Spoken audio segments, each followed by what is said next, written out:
All right, good afternoon, everybody. I'm Ronald Gordon on WSAN Radio, aka Ron G. Afternoon show. Y'all rarely see me in the afternoon, but I couldn't pass this young lady up. She could have said midnight. I'd have did it at midnight, regardless. I got Angie right here. She gave me a whole long name, but I'm gonna let her say that one because I do not want to mess this up. Good afternoon, young lady. Good afternoon. So it is Angie K or Angie K, the book chick, because I was tired of people calling me the book lady. So I came up with the Oh, book chick, but you could just call me Angie K. okay. I can't just call you K because I call Coach K Coach K. Right. So Angie K. Right. Angie Angie K. K, AK Angie K. All right. Yes. It was an honor to meet you at the Brain Fair. Those of you who missed it, oh, you missed something that was something else. They Yes. they touched base on PTSD, suicide, Mm-hmm. mental illness, not only for the military, but for the youth and everybody else out Yes. there. And Yes. we started talking after that, and I gave my card. I said, I need to have you on my show. And she sure. And sure enough, did I get an email stating everything? We went back and forth. I think we cleared up everything in about 3 hours, Yes. all that stuff. So everything was cleared up and we were good to go. Let me cut my mail off because it's coming across my screen. Boy, technology. Yeah. Okay. So we had her on. I mean, we talked about having her on, and she's on right now, but talking to her, do you know the books that she write? It varies from one extreme down to the other extreme. But that's okay because we need things like that. We need to refocus sometimes. And the books that Mm-hmm. she's writing, and I want to get a couple of them because I like reading. My pastime is reading, and I like doing that. Okay. And just tell us about your levels of books. Start off with the rated G one. Right. Well, so if I start off with those, so those are rated R, I would say, mature audience books. And I have three of them.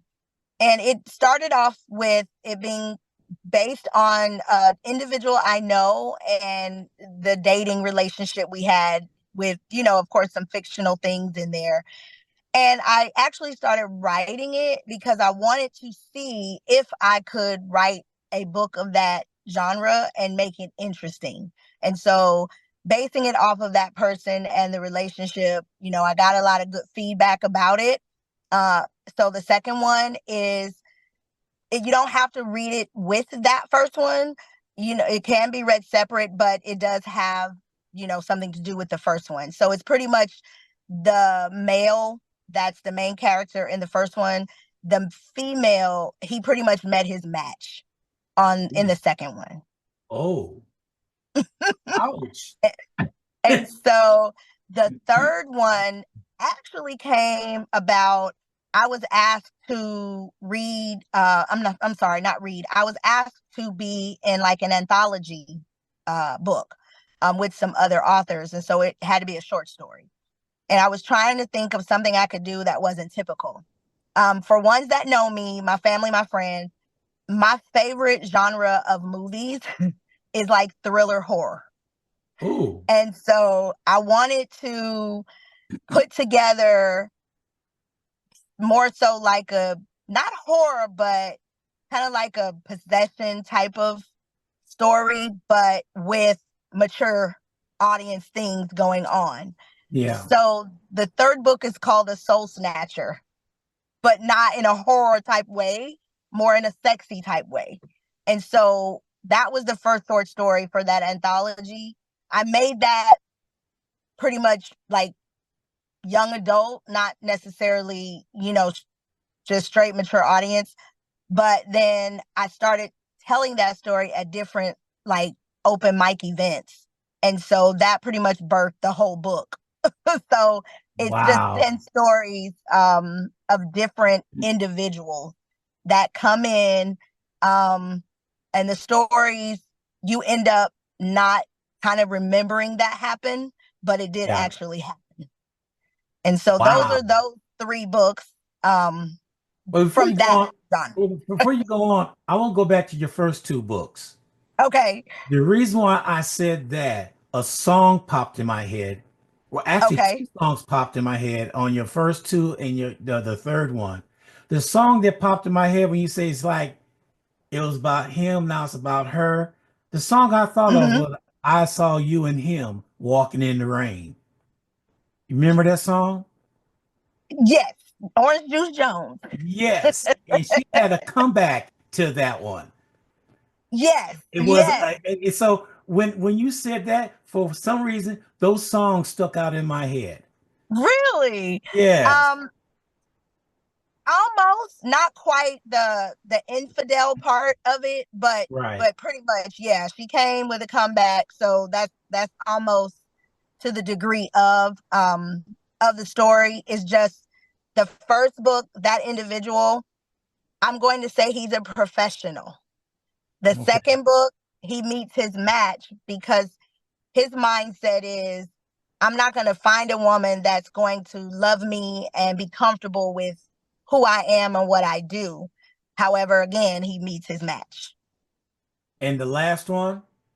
The last one is just 10 stories of 10 different individuals who are doing, things. So you have the UPS driver that drops off a package. Uh, you have the trail ride event where this chick goes with her friends. She's never been to one. She's like, yeah, y'all are doing a lot. She sees a more popular trail ride president of a trail ride group. They end up talking and get lost. And she wakes up like, wait a minute, did that just happen? You have the um, lady coming home from work, single woman coming home from work, tired from the day. She thinks about a guy she met at a party a few weeks ago, and she starts dreaming about him, but he comes to her home while she's taking a bubble bath, and then she wakes up and she's like, wait a minute, I know I didn't just get a visitor. I would have remembered opening the door. Yeah. And she sees something that shows her that, yes, he actually was there, but the events that happen, it's like kind of like a thief in the night Yeah. type story. So that's the third one. Wow. I'm just on that book, on the third book you're talking about, I thought of Midnight Star Body Snatchers. Yeah. Yeah. Yeah. Now that, yes, yes, yes, Does that fit? yes, that Okay. fits. Yeah. I'm listening. I'm listening. You know, that third book I would like to get. That I Okay. could probably And sit I'm down. having a Black Friday sale, so it's real cheap right now. All right, I'm gonna get it. I'm just we'll get together. I'm gonna make it. I'm sure I want to get that book because I gotta have something to read this weekend, something to do because Okay. I'm constantly reading. The Okay. I was never a Terry McMullen fan. Oh, okay. When she was first writing, and Hmm. then somebody turned me on to Mama, and I Okay. read that book and I could not put it down. I read it Hmm. in 2.5 days. Wow. Okay. And, Yeah. and it's one part in the book I remember. It's not funny, but it was funny. She got arrested by the police and she had on a pot of beans, I think. And she asked the policeman, "Can I cut off my beans? Don't worry, you'll be back in time." Found out her house burned down. Wow. I've So not yeah, read that one. yeah. So when I get a book, I latch onto it and I just read it. Hmm. And then I talk about it on my morning show. So beware for you to be talked about on the morning show.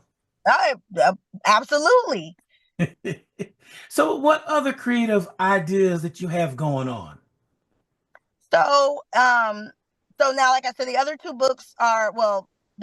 books, one is a drama. So kind of like how Terry McMillan writes, more drama, general fiction. And then, like I say, the other installment is an urban fiction. So more like street crime and murder and drugs. And I based it here in San Antonio. I'm born and raised here. So I based it here. And so a lot of people that are from here or have lived here, when they've read it, they recognize a lot of things in there. Almost thought I was writing about somebody they knew. Yeah. So that has become, more so of my popular books. And so I like storytelling. I like telling stories. I mean, you can go anywhere and get inspiration from telling stories. You can go to nightclub, you can go just sit in your car, at the park, and just, when you're a creative, you could create a story out of anything going on. So You should have been with me I'm not going to say my age, but years ago, you should have been with me when I was in college, because this professor asked us to write something on everyday life. We don't care what it is. okay. So, you know what I did? I went to the local bar with happy hour. All I drank was Mm-hmm. water, and I watched people as the night went on the changes that went on with them. Some went down Yep. to being so quiet and all, and they were the loudest ones in there. Some of the ladies in there, you could look at them, they had a little curiosity looking at the guy over there, and vice versa. Mm-hmm. And then you would see them all going home, but the leftovers was left. And it Mm-hmm. was like, well, I might as well go home with this one right here. I got nothing else to choose from. And it was amazing to watch how each individual changed.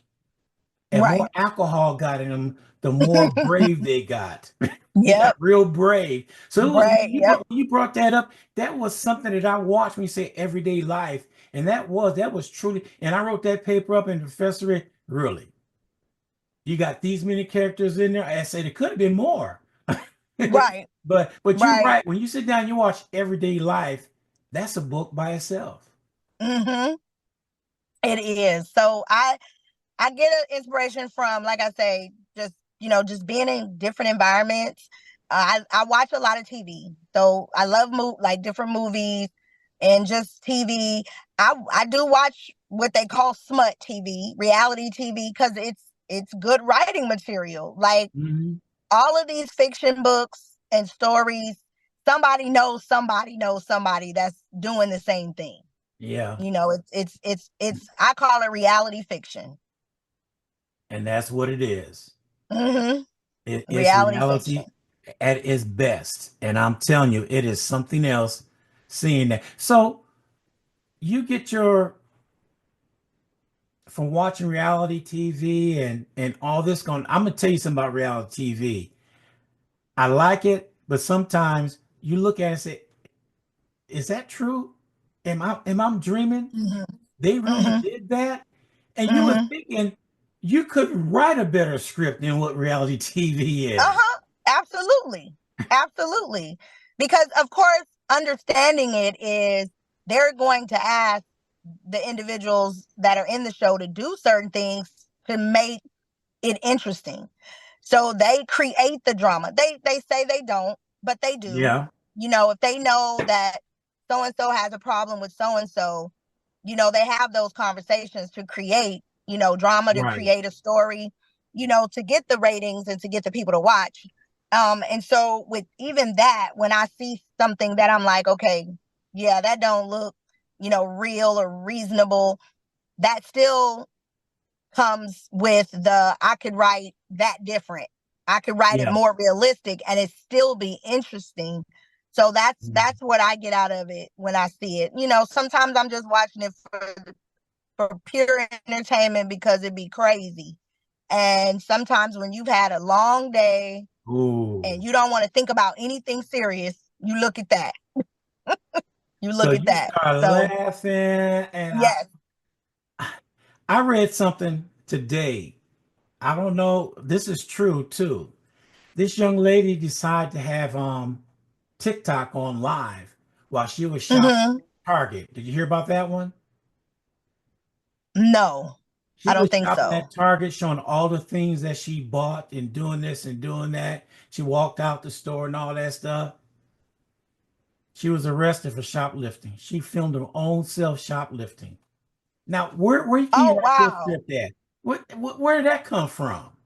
Wow, wow. People, I mean, but with the world of social media now and the whole thing about influencers and content creators, people are just doing whatever to make money. I remember seeing, I don't remember what show it was, but it was might have been the last or second to last Cat Williams special. Might have been the second to last one. And Yeah. he said people are on social media to either show their ass or show their ass. So and I understood what he meant. Like, Yep. in this world of getting money and not really wanting to work for it, people have truly found or did their best to find a way to get on the internet and do whatever is going to get them attention. And so there is a difference between an influencer and a content creator, because people are just, like you said, she got on there to show she was actually shoplifting for what she knew she would go viral, number one, and Yeah. going viral, if she did her math correctly, she was going to get paid from that, no matter the consequences. And but who is she? But she's influencing the wrong thing, and she's really not an influencer. She's just creating content. Because I mean, we see these people just making dance videos and stuff. I mean, what are they influencing? You're not showing me what you did to buy this property, and giving me tips Right. and guidance. So it's just, the social media world right now is just crazy. So you get a lot of your material from watching all them crazy people, huh? Yes, I do. I do. Because, See? and that, like I said, that makes me create it in a different way. Yeah, I could see the direction that you're going that way. And it's kind of sort of based on a true story, but kind of sort of not, because you add your own twist to it. Right, right. And I want to teach a lesson in every story. In every story that I create. And, I want to teach something to you, even though it may be drama. But of course, what life doesn't have drama, but there's still a lesson to learn, because you'll either hear something or understand an experience of something, or know someone that has been through it.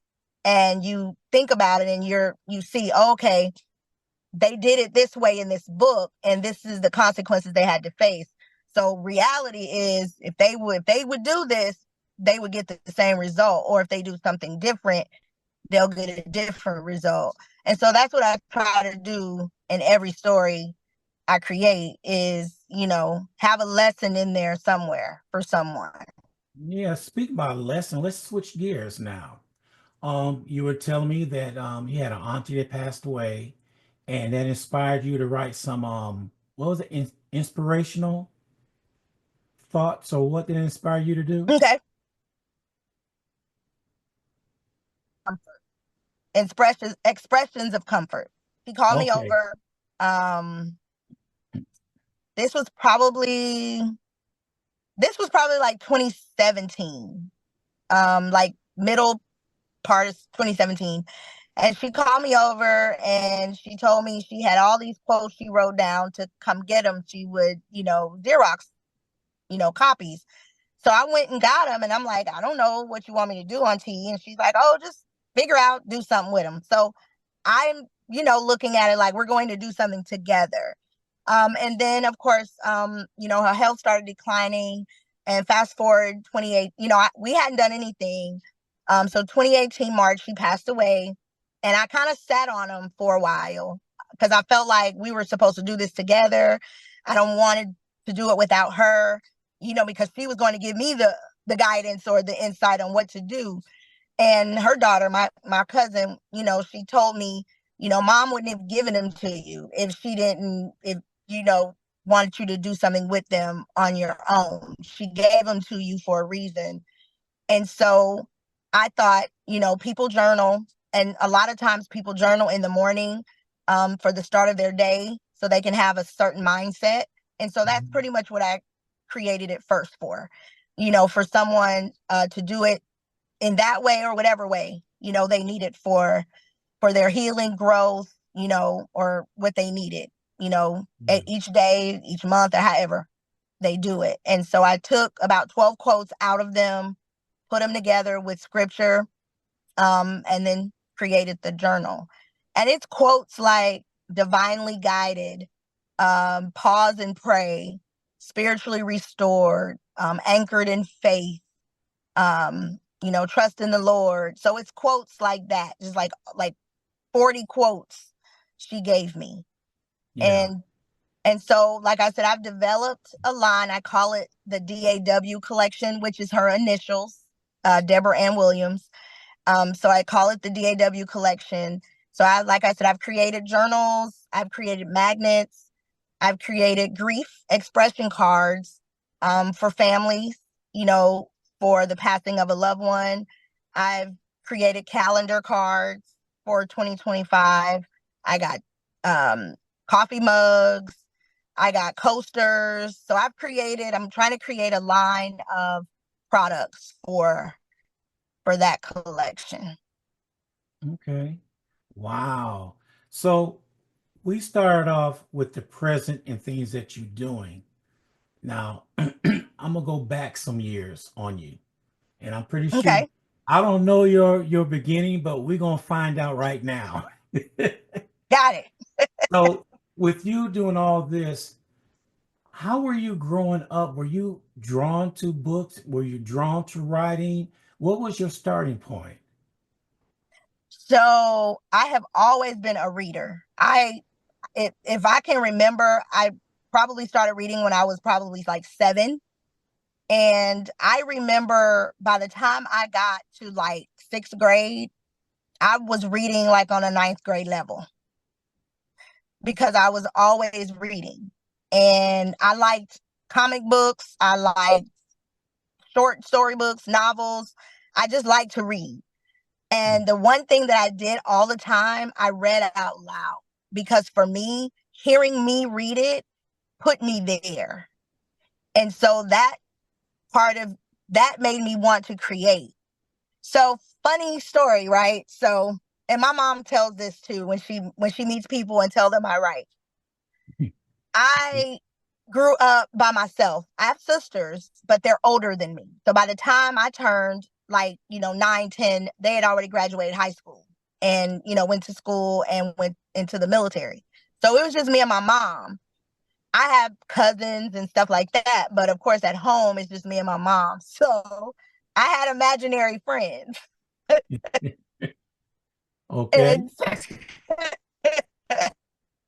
and so reading put me in a space where I wanted to create stories and like monologue. I would be every character and I would act out stories in my room.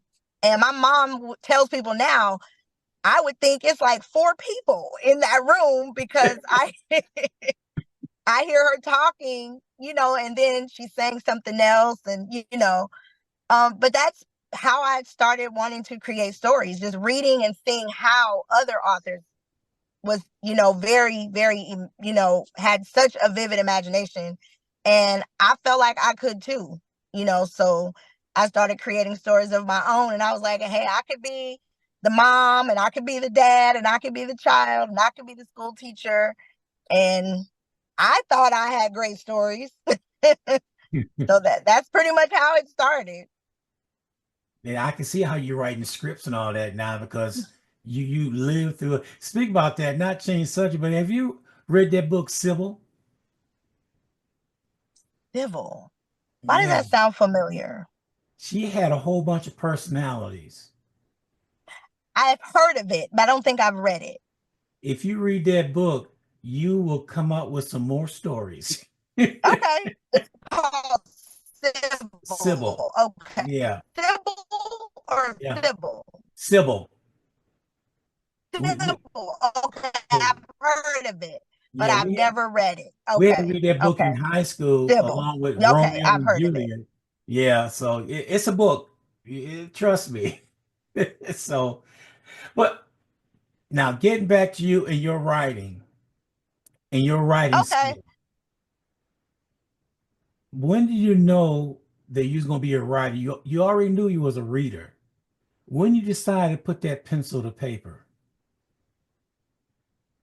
Mm-hmm. Ooh.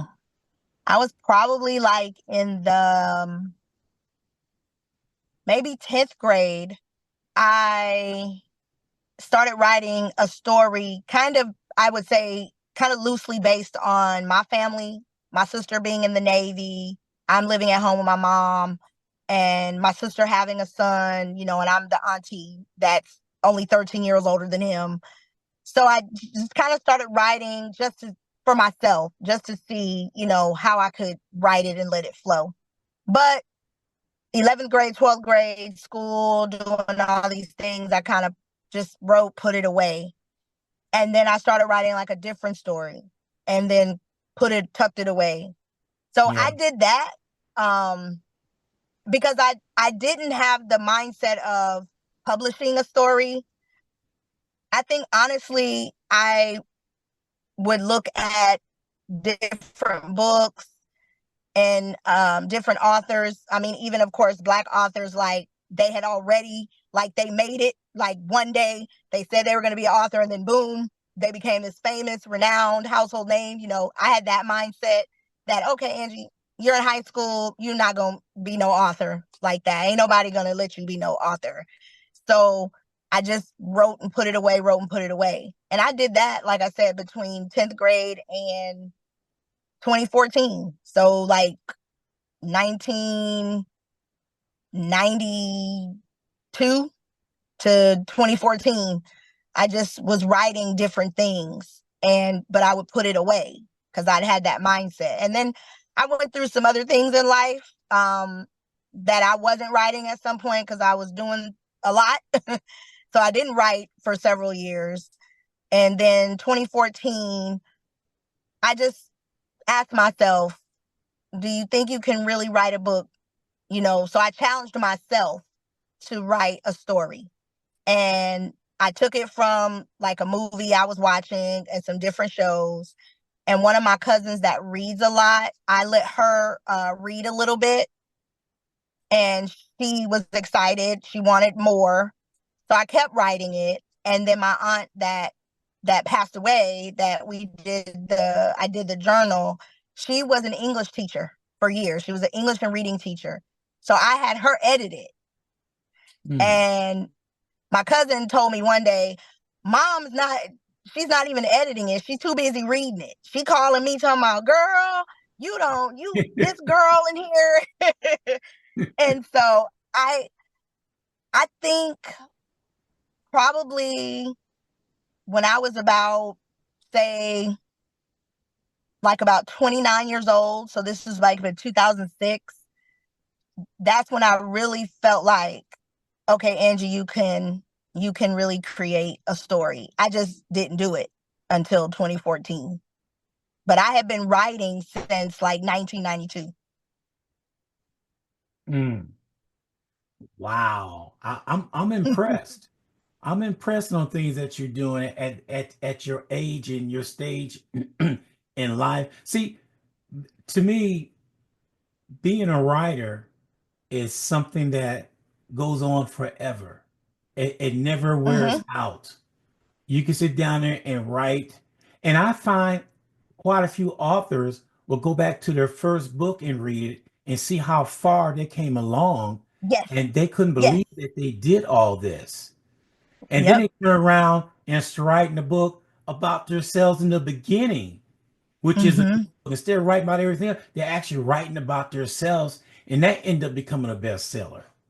Yes. Yes. So I've done that quite a few times. I've looked at my first book, even the urban one, because that first book was published in 2015. And so between 2015 and 2019, I wrote 7 books. And so when I look back at those books, I can tell my growth. I can tell where I've improved. And even as a businesswoman, because being an author is a business, you have to market and promote and all of those things. So, you look back on when you first started and, you'll be able to see, where you've grown and, how far you've come. Yeah, boy. So what's in the future for you? So now, which was not, I'm not going to say always, but I would say within the past 5 years, So now I'm pursuing writing for like films and shows. And so, I work with this producer, Marcus, here in San Antonio, and he's allowed me the opportunity to write on a few of his projects. And so that's the lane that I do, want to start going into, is getting hired to be on a writing team for a major film or a major, show series.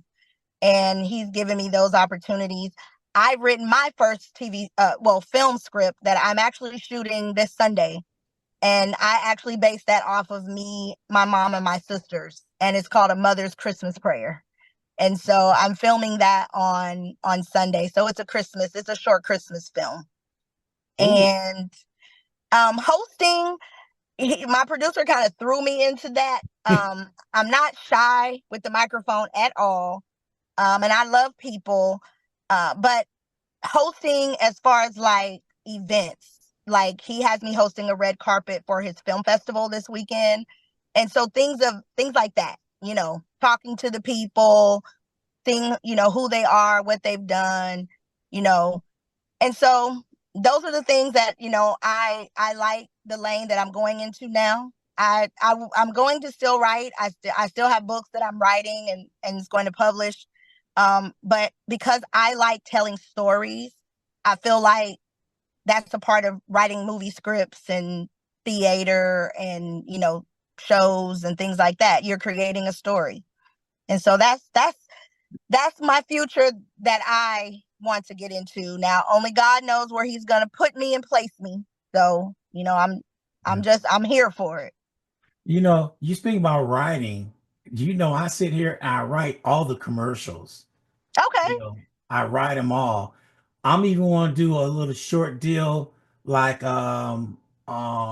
not like a soap opera, but just on radio voice, no video. I'm writing the script on that. And okay. I want to start airing that on some Fridays, every Friday at a certain time. And here I am writing this down. I said, wait a minute, what is wrong with you, Ron? It just occurred to me I could do something like that because they did that back in early radio. Okay, They, yes. they did skits. That's what it's called. They did skits. And I want to start doing the same thing. And so, but I got it in my head what I want, but coming out on paper is a different story. Sometimes, yes. Now, when you finish, if you need a narrator, let me know, because I'm getting into that lane too. I like narrating as well. Yeah. And Okay. voiceover. Well, I'm gonna keep you in mind on that. So I gotta ask you a question on the things that Yes. you're doing. Can you send that information that you're doing the red carpet? Can I put it on the radio, announce it, or what? Oh, yes.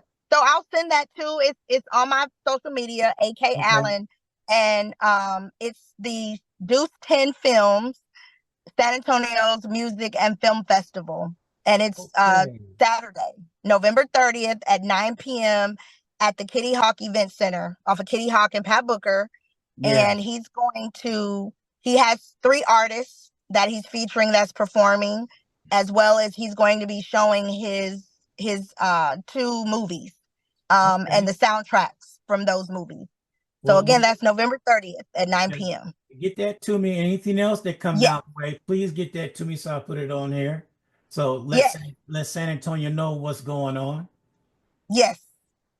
I sure will. Yeah. Yeah. When I first seen you respond back, I said, who is this? On Facebook. I said, who is this? Then I finally put 2 and 2 together. It was you. I said, Yeah, that's me. I'm just kidding. But I like it. I like it. Well, you know what? I don't know what to say. I am just intrigued on things that you're doing. There's good things coming your way, young lady. You just keep on doing what Thank you're doing. you. God would definitely open up many doors for you that you thought that were closed or that would never open. He's going to open them for you in 2025. Thank you, and I appreciate that so much. Yeah. All right. Thank you for taking your time out. And my thoughts and prayers Thank with your family for the you. holiday season. And I'll look forward to meeting you and talk to you again. Yes, thank you so much for this opportunity, Mr. Gordon. Thank you so much. All right. We'll talk to you later. All right. Okay. Bye-bye. Bye-bye. Thank you for tuning in to WSAN Radio. Catch us on our YouTube channel, WSAN Radio SA. Subscribe to our channel and hit that notification button.